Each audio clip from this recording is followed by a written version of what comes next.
Hello, welcome once again to Grow is Personal podcast. Today, we're going to be having a very interesting conversation. I have with me a phenomenal guest. I like to call them phenomenal because they're people who are doing great things. Today, we have Romayne Ebanks. I love the way the name sounds like a hip hop. So sounds far like from it. so far from it. So far from it. Well, it sounds like a rapper's name. Do you rap? I don't know. Maybe you do. No, I don't. I'm Don't? I'm not Okay. creative in those ways at In all. those ways. Okay.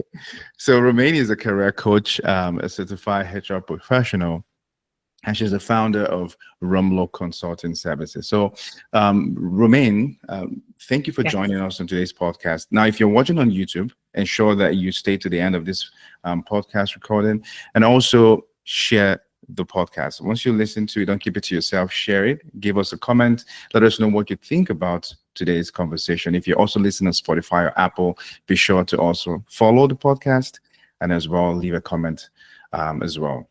Hi, my name is Emeka Nwarulor and welcome to Growth is Personal.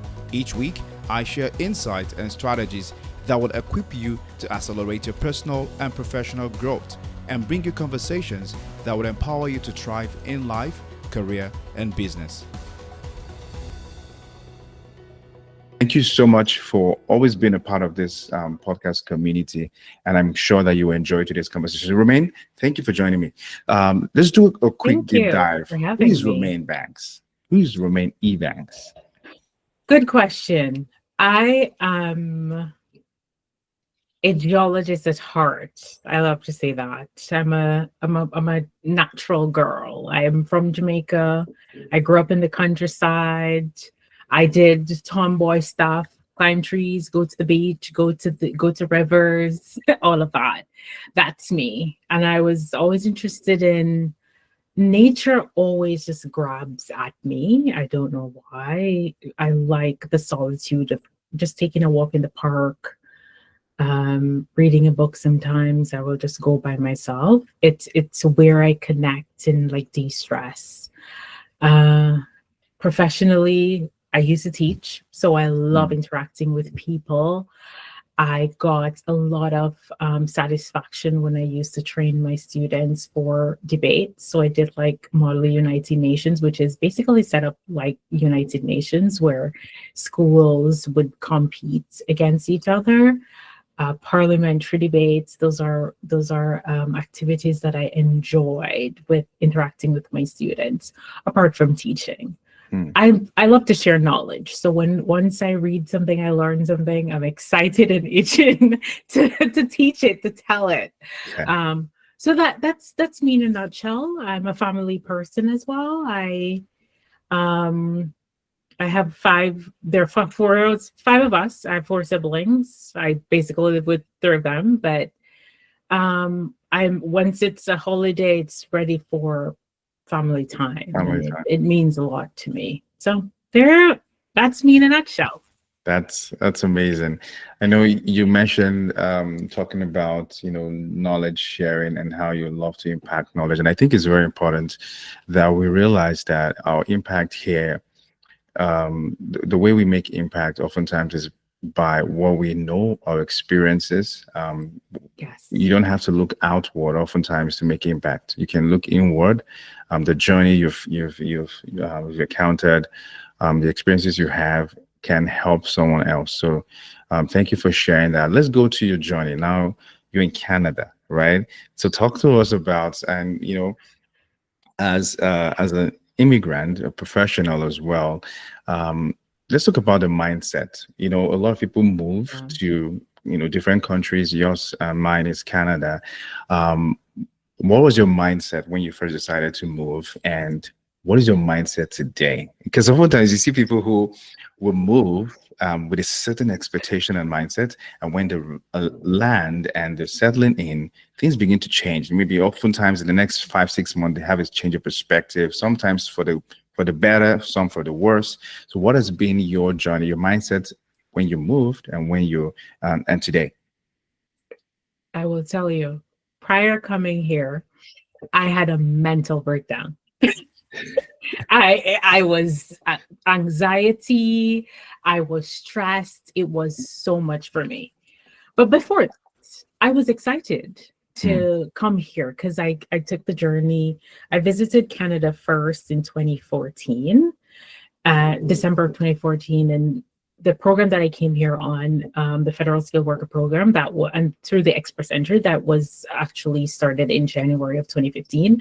So I was here when that was launched, and I saw that as an opportunity to come here because I have a brother who was born here. So my mom was living here before, so I knew about Canada. I came here, all of that. I have a lot of family here as well. My brother was also living here at the time, and I decided, okay, I'm gonna move. I'm gonna move because I thought about my career progression. Was the kind of like the most important thing for me making that decision. But in going through all the applications and the process, I wasn't living in Jamaica at the time. I was living in Trinidad and Tobago. So I had to get documentation from both countries to supplement my application. But when all of that and I got my approval to come, I had a mental breakdown. I was like, I cannot do this. I'm not sure what's going to happen. I was researching. And when you're coming to, they do have like a transition program that through the government that allow you to speak with some coaches or people who can kind of like help guide you with a career and all of that. I went through that whole day session and I was like, oh my God, I don't know if I can do this. So, but I spoke to my brother because he was coming here at the same time because I pressured him into coming. So we come together and we had a very touching conversation at that point in time where he said to me, Romayne, you're an overcomer. You left Jamaica, you went to Trinidad, you struggled, you overcome that. And now, why do you think it's going to be different? And I'm like, yeah, but it's a bigger country. The pressures are different. I'm older now. Right. All of that has changed. And in that moment, I was like overcome with just anxiety. But I had family support. I had that community of support to kind of like help me through that process. So it's very important when you're making transitions like these to have family around you. But naturally, I'm a person who is curious. So I quickly passed through that phase and became curious about what the challenges are going to be and how I can grow and what will change, and knowing that these changes are catalysts for transformation. So I started to mentally like prepare for the job market here. I did a lot of research, understanding that this is a new chapter for me. And I slowly started to develop that confidence to just reach out to people. I listened, I talked.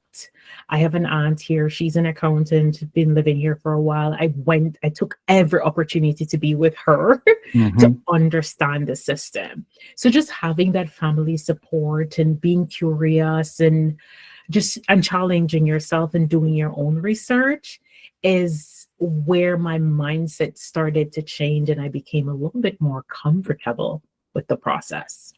That's awesome. The mindset, being curious and also understanding that you have the capacity to go through the process and still, because what we see is that people get overwhelmed and they allow that get to them, and they begin to lose track of who they are, right? And panic. Yeah. What was your biggest challenge during the transition? What would you say? What was your biggest challenge?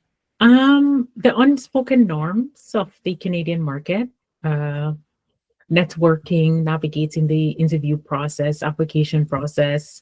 Where I'm from in the Caribbean, you just apply for a job and you weren't thinking about tailoring to a job description and showcasing all of this and selling yourself. You were just putting things on a resume and you're thinking in your mind, they will figure that I can do the job.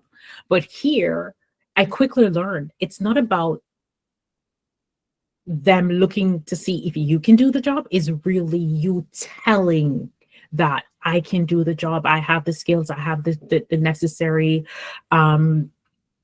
knowledge and experience in order to do this job.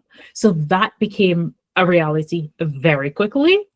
I had to do all my research, figure out the application process, interviews. I took a lot of practice in terms of interviews just to understand how the questions are asked, what do I need to respond to, and all of that to build that confidence and credibility. So those were some of my challenges where, and one of the things too is translating your experience that resonate locally can be an uphill battle, and that takes a lot of time to really figure out, and you can only do that through research and really connecting with people.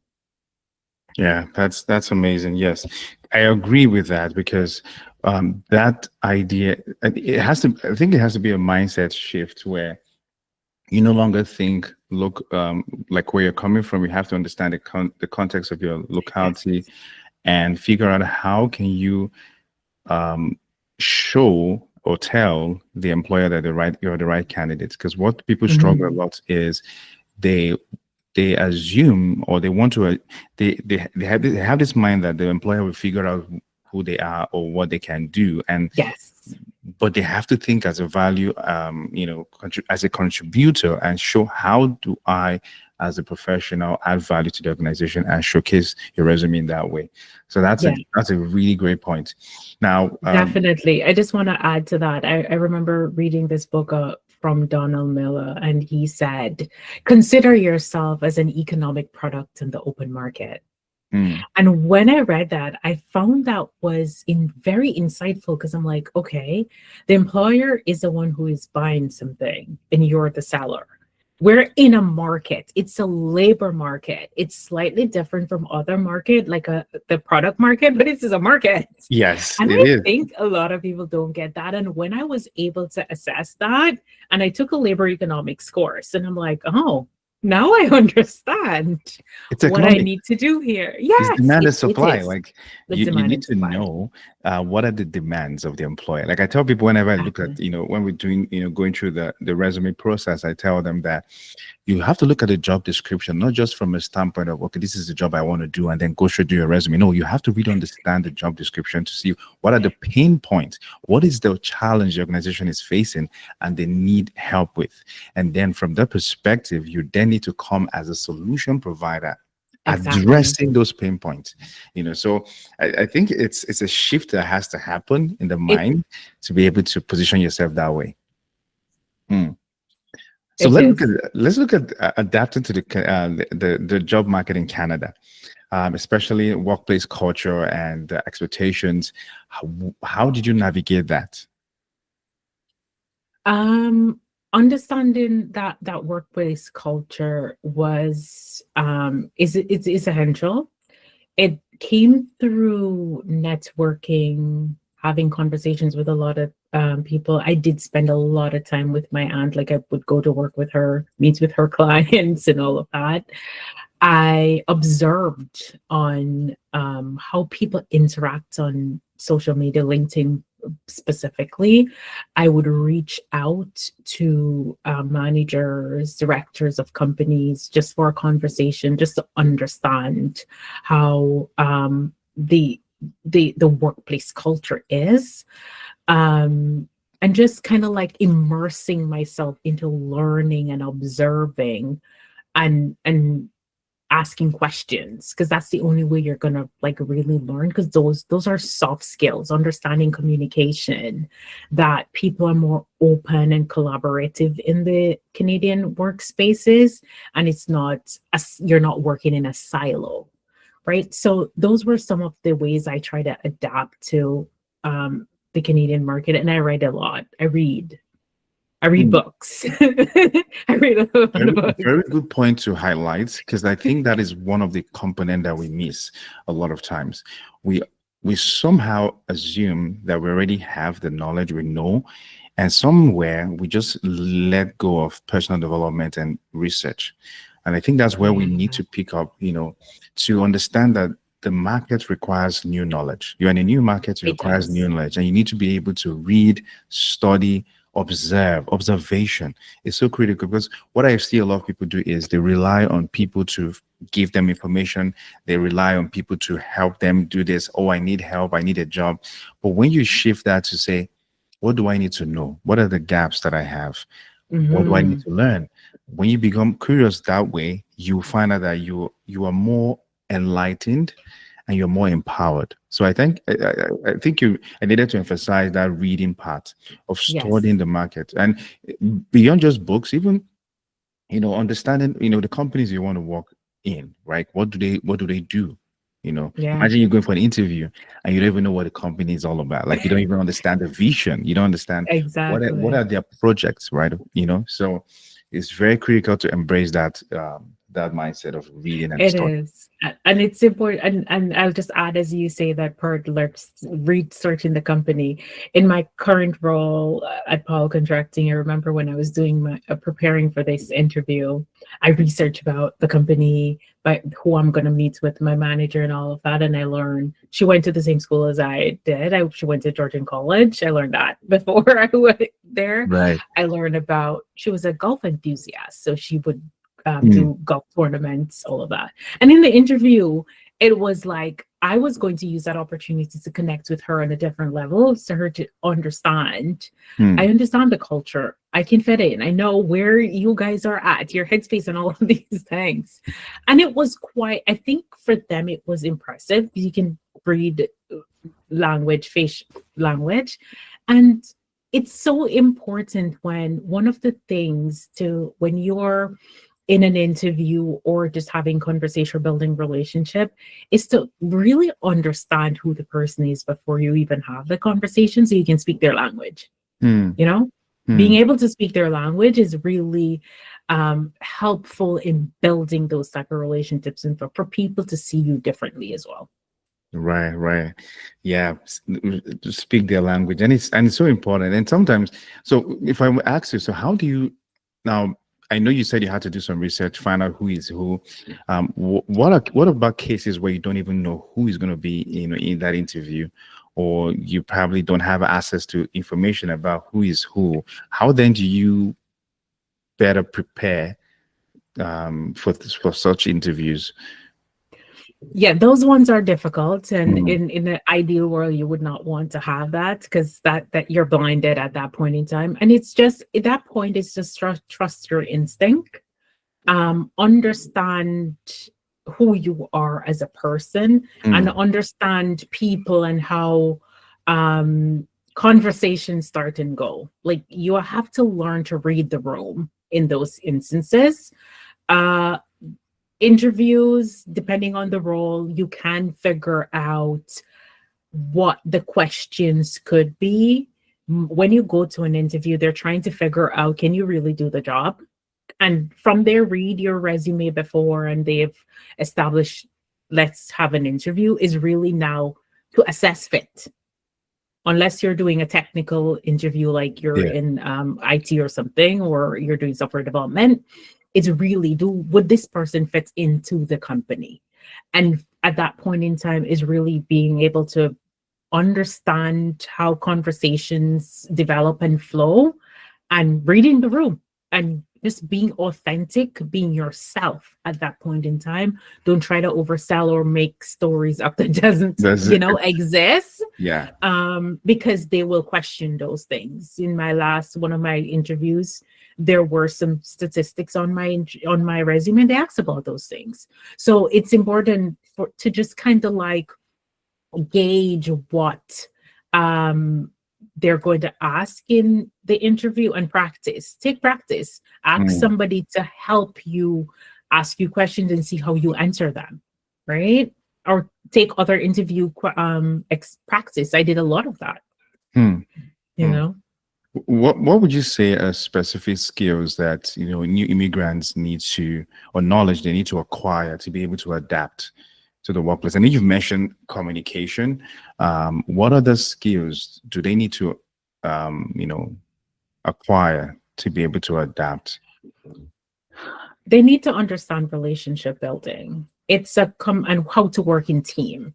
It's a especially now that the world it's very collaborative. You cannot work in a silo, Mm. and the walls have come down. We don't have even closed rooms in houses anymore. We have open concepts in Right. everything now. Right. So it's building relationship, knowing how to work as a team. Problem solving is something that is essential in when you go to an interview, or that what employers are looking for. Can you adapt when things change? Right now, my company is going through a transition because they were recently acquired. Those are the things that employers are going to be looking for. Those soft skills, technical skills, yes, but soft skills are even now way more important in getting that. And that is something that AI cannot touch, right? Technical Yes. skills, they're going to learn how to you can build a dashboard, for example, in 2 minutes with just using ChatGPT and all of those things. But now that human touch, human in the loop, that's not going to go. It's a mix of technical and those interpersonal skills that is going to be important in developing those specific skills for the work environment. Perfect. That's good. I want to touch on the problem solving skills because I think it's something very critical. Yeah. What would you say, because when I hear problems, a lot is said about problem solving skills. How can people actually develop that skill? Like, what exactly is a problem solving skill, right? If you were to explain that to someone, what would that be? Problem solving skills is something that you have to train yourself and learn, right? It's hard to, it's not like you can read a book and figure it out or take a course and figure it out. It's about part of it is emotional intelligence, understanding you have an issue, how do you respond? So it's that action and a response that makes up problem solving. So I know once you hear problem solving, you're thinking technical. Okay, let's jump on it. We can write a code and fix that. That's very technical. But when you're talking about problem solving in dealing with people skills and those interpersonal relationships, it's about developing your emotional intelligence. Yes. To Awesome. be able to problem solve, because you have to learn to manage your own emotions, understand that emotion, being able to read the room as well, and to respond appropriately for everyone. Yeah, So that's a beautiful answer. Yes. Yeah. I wanted to add to that about understanding, because I think, oftentimes people rush into solving problems, but they don't understand the problem. So I think one of the foundations of problem solving is to really understand what are we trying to solve here? So why is there even a problem in the first place? When you understand the context, understand, the environment, the people around that problem, then you go into solve. So I think that part of understanding, reflecting, thinking, critical thinking about something is where it's missing. So developing that skill will come by, it won't fall on you as osmosis. No, you have to learn, it's you practice. have to be patient, because oftentimes we see problem and we panic. No, patience. It's understanding that this problem is here for a reason, and I have to be patient to understand it and not panic. Right. So yes. Great one. Let's talk about personal branding. I love personal branding so much, and I know you've done that in your work, and I see how you do your own stuff as well on LinkedIn. Let's talk about how important is personal branding to immigrants in today's competitive market. What would you say in your experience? Personal branding is about differentiation, right? And if we take it, let's talk about economics again with this in companies. You find how companies try to differentiate. So you can find 10 companies doing the same thing, selling the same product, manufacturing the same item, but is how they differentiate. When you look at Tim Hortons and Starbucks, for example, there are two coffee houses, but how do they differentiate their product? So personal branding is all about that. It's about building trust and credibility to whoever your audience, right? Storytelling, telling your story with authenticity, right? With confidence and showcasing that you have adapted as well. Don't try to fit in, stand out, because that your differentiation is your unique value, and you can use that to sell it on the open market Mhm, mhm, as mhm. as that economic product, right? Yeah. So that is how important personal branding is to any person, not just new immigrants, just in general. Once you're working, you're functioning, you have a career that you think about, that is something that is going to make you stand out. Great, great. And to add to that, personal branding, it's in a more elaborate class. We can talk about that. But if you look at it from the standpoint of, as professionals in immigrant, you realize that you have a story, you have, you have value, right? Because if you Yes. look at corporate brands, the reason why they exist and why they are known is because they have value that add to the market, and they differentiate themselves in their value. So understanding that I, as a person, as a professional, I am a brand, and brand, how do I then position myself to ensure that I am more visible, I am more attractive, and I compel, people to get their attention. Mhm. So I think, if we look at it from that standpoint, we will then know that to build a personal brand is not something that has to do with the outside factor. It's something that has to do with the personal factor. It Who am is. I? What Who do are I, you? what value do I have? What skill and expertise do I bring to the table? And how do I then position myself such a way that when such a problem arises, my name comes to mind, right? It's Yeah. positioning yourself. So thank you for sharing that. Let's talk about, transferable skills. Some people say, immigrants who, for example, they're working as an accountant in back in the country, but now, and you started, with geography. Now you're moving into the HR professional. Let's talk about transferable skills, and how does that play a role in securing career opportunities, and how can you identify your transferable skills? That might be a very deep question, but let's see Uh, what So identifying transferable skills it's definitely going to be on a case by case basis, because depending on the role that you're trying to apply for, it can differ depending, right? It's essential for everyone to understand what industry that they're looking at, because each industry have a different language, and you need to be able to speak the language of the industry, and that takes some time and research as well, especially if you've never particularly studied into that industry, Mm, right? Understanding the job function. What are you, a software developer? Are you an IT professional? Are you an HR professional? What are you? mm, And what level are you looking at? So each of those areas will require an understanding of the language, the skills that it comes with, so you can able to identify those transferable skills. These are skills that you would have had that you can use to support or to show versatility, demonstrating adaptability when moving from one role to the next. It also helps you to like fill experience gaps, right? You using your transferable skills to show that an area is like similar in some areas mhm, is is essential, right? It helps to build that confidence and credibility as well, and it empowers you to learn and grow. I I used to teach before I get into HR. If anybody just take up teaching HR, it looks like total two different worlds.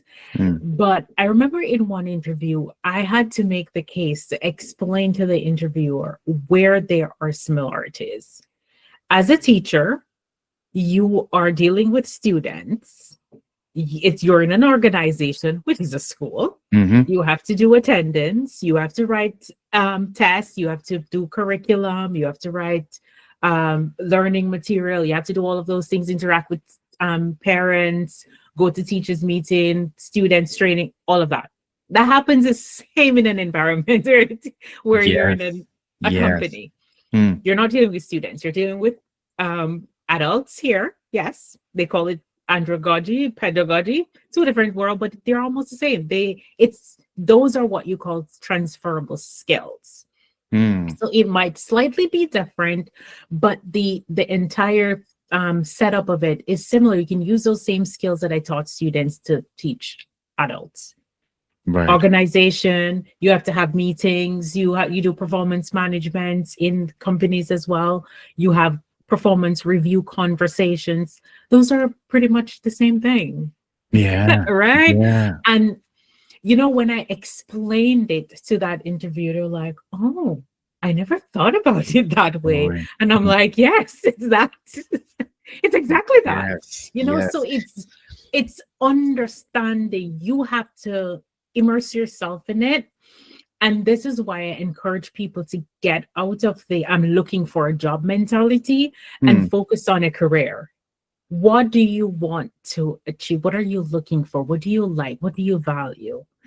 I am a people person. I honestly in HR gives me so many things to work on and functions to do, because one of the things I don't like in HR is recruiting. I don't like recruiting. I hate it. But I'm a teacher. So I do coaching, I do learning and development, I do performance management, I do these uncomfortable conversations when I have to deal with performance, I do investigations and all of these things. But that's where I thrive. And that is all being developed from when I was teaching. And all I did was to transfer those skills onto this job and develop them some more. That's all I did. Yeah, this is a very big eye opener for people, especially new immigrants who, have kind of stuck because they have this mindset that what they did back home is what they have to do here, and they're stuck because now they can't find job in that field. Now, this is to remind you that you have transferable skills. Yes. Their skills. Look at the job. Look at it from a career standpoint. What exactly do you want to achieve? What impact do you want to make? What interests you?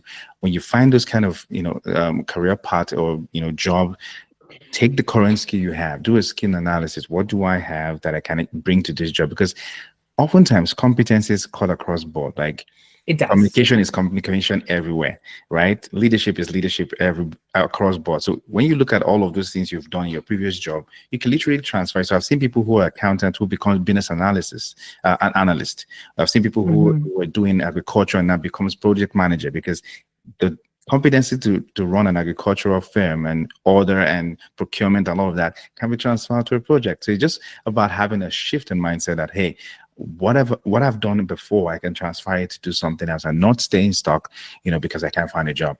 Let's move on quickly to how have you handled rejection? I know that's a very big one. People, and in fact, you know that people are afraid to make a move because they don't want to be they fear. There's this fear of either they hearing no or getting rejected for the opportunity. How do you handle rejection? One of the things I work with is to focus on the things that could go right and not what could go wrong. That's right. And I focus on the things that are in my control and not the things that are not in my control. I'm just gonna highlight this piece. I was having a conversation with my younger brother a couple weeks ago. He's in medical school, just finished doing his internship, and he was frustrated about the whole system because he said to me that the consultants are not teaching him anything. And I'm like, okay, so they're not teaching you. And they're supposed to. So what do you do if they don't? Right? Right. He said to me, nothing, I don't know. I said, your role, your responsibility is to learn. That is your responsibility. You cannot control what someone else is supposed to do. But your job is to do what you have to do, and that is to learn. So you're going to get up every day and you're going to go to work and you're going to ask yourself, okay, what am I here to learn today? And you use every day as a learning experience. So Rejection, to be honest with you, was tough. There were moments I felt like it was personal, but then I started reframing those experiences and think, okay, hearing the rejection, what does it mean? Is it that I need to improve my approach? Let's try again. Let's try a different way, right? So for me, every time I hear no, in my mind, it's bringing me closer to a yes, because now I have an opportunity to improve my approach. I think for me, one of the best thing that ever happened to me is learning to take feedback as a gift and understanding that sometimes the delivery might not be the best, because sometimes I think people do get hung up on the delivery of it, because not everybody knows how to deliver feedback well, for you to not get all in your emotions with it. But I personally take it as, okay, I'm not going to take the emotional side of it. I'm going to try to hear what you're saying, understand it, see where I can learn from it, if there is something to learn from, and use it to improve my approach the next time. So for immigrants or anyone experiencing rejection, use it as an opportunity to improve your approach the next time. Consider it as a feedback. Okay, what next? Because reframing that rejection and staying resilient is going to be essential to long-term success. That's right. Wow. That's great response there.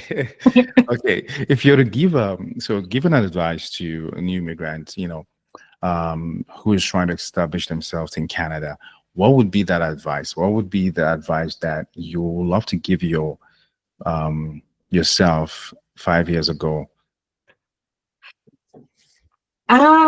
Embrace a unique background. You're a person. And everyone is unique. We don't have all the same skills. We don't have all the same everything.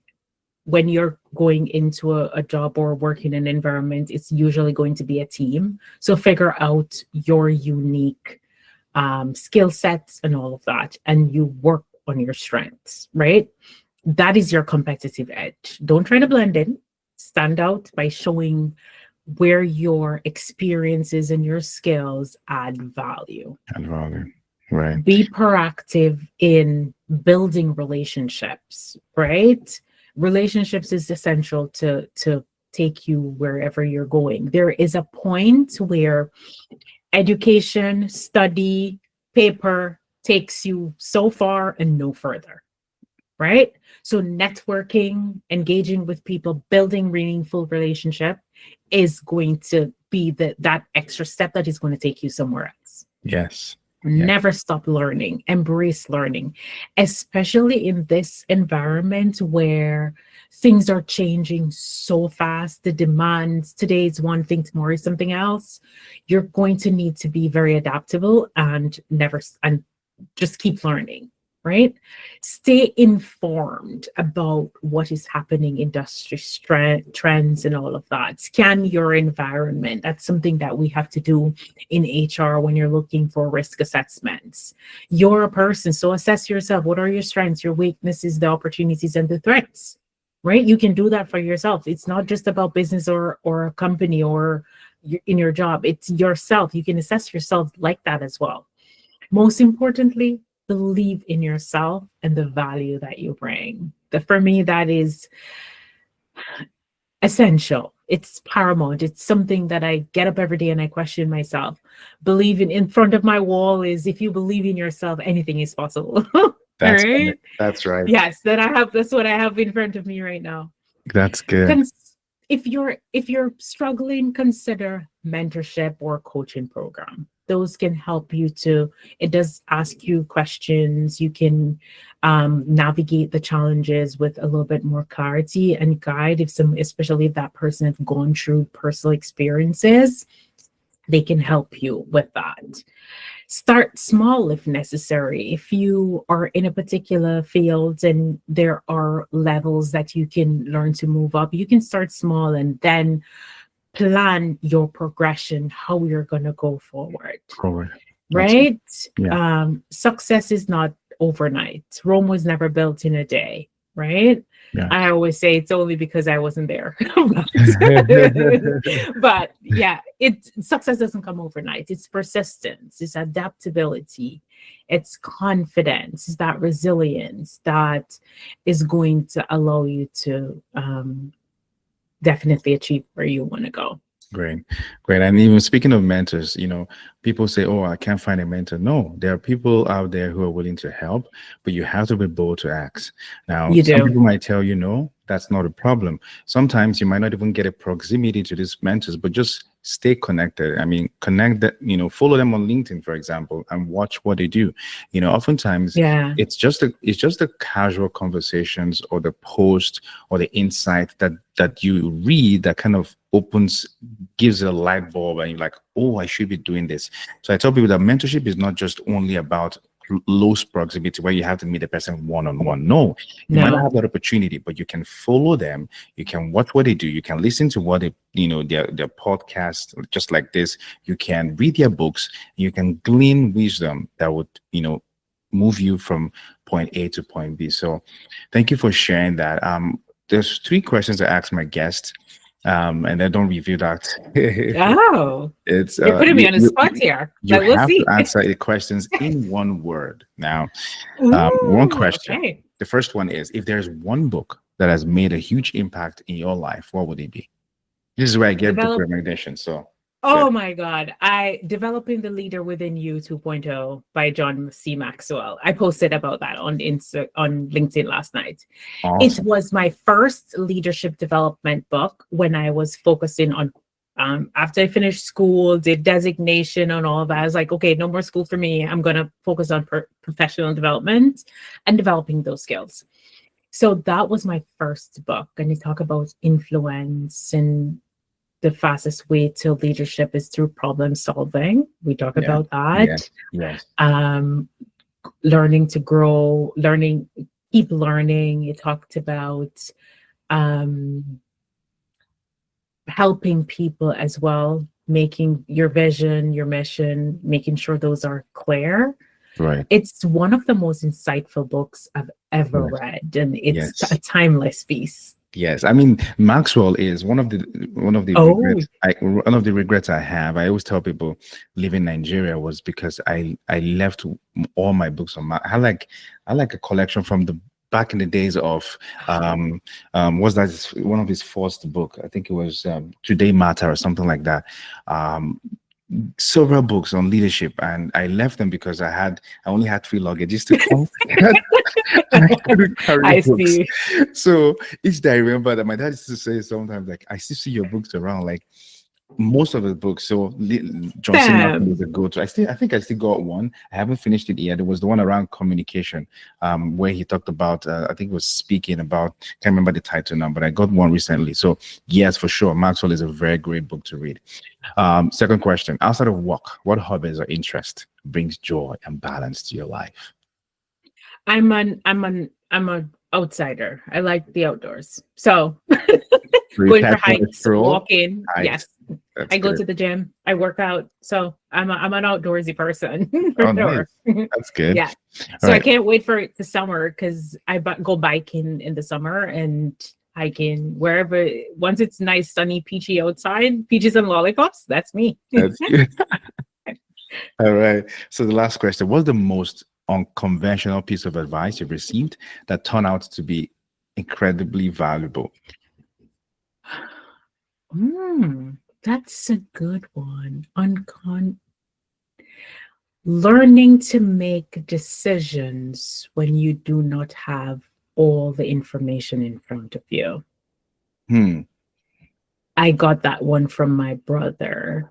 I am a kind of person who likes to get all my ducks in a row before I start moving. We talked about that when we met first. And I want to have a duck 1, duck 2, all of them lined up before I make a move. I'm not a plunger. I'm a planner, ponder. He called him a planner, the ponder, the ponder, the planner, the plunger. I am a ponder and a planner. rarely, seldom I budge. Right. And it is something that I started having to do. Hmm. I think it was starting last year or the year before, where I really started to like put myself out there and just kind of like act without thinking and churning, because I realized it giving me headaches. And I'm like, okay, whatever, let's just do something. I went exploring with my as a team the other day in my company, and they were like, what name should we give the team? And I'm like, just pick a name. Who cares? And that's just that at that point in time, that was me embracing. Just make a decision and stop stressing. Yeah. Because initially I would just be like, oh, that name, like whatever. Just pick a name. Yeah, I learned that as well. Is this term called the education of the road, and that is where you don't have everything all figured out, but you just start making the move, and you learn as you go. You course Yes. correct as you go, and that's something that is very important. Especially if you want to make impacts. If you want to have a great life, you want to have great experiences. Oftentimes, you won't have everything all figured out. When I started this podcast, people say, "Oh, you have to have this, have that." I did all the research. I'm like, "No, you have to start right." So I have to take the laptop one Start day. and optimize later. I just keep improving as you go, and that's the hardest part. Just starting, and once you start, it begins to pick up momentum. So thank you so much for sharing, Romayne. I feel like this conversation is going to happen again, so I'll be reaching out very soon. And maybe we'll have a much more longer conversation. But thank you for sharing so openly. And what is the best way to connect with you if people want to reach out? I know you I'm have on LinkedIn. a website and LinkedIn. Okay, Yes. we'll have all LinkedIn of that in the show notes, so you connect with Romayne. I listened to the way you pronounce your name. I said Romayne, but you said Romani. Romayne. Romayne. Yes, it's Romayne. Okay. So reach out to Romayne if you have questions. She's a career coach. She's a certified HR professional. She also runs a Romlor Consulting Service. So reach out if you have questions. Let us know about this episode. What did you learn? What struck the chord for you? What's the light bulb moment for you there? Share with us. We'd love to hear from you. If you have any questions, you want to reach out to Romayne. Don't sweat it, Emeka. And you're too afraid to reach out to her. Let me know, and I'll reach out to her on your behalf. Please also, if you're watching, what we've observed is that we have a lot of people listening to the podcast, but we don't have that much people following the podcast. So please do us a favor, follow the podcast as you listen. That will help us get that visibility, either on Spotify or Apple, and on YouTube as well. We have a lot of views, but we don't have the subscribers. So please follow the podcast as well. Okay. Thank you so much for being a part of the podcast community. I hope it was helpful to you. Until we come your way in the next episode, stay blessed and bye for now. Thank you. Bye. Thank you for listening to today's episode. If you love this episode, share it with your friends on Facebook, Instagram, or LinkedIn.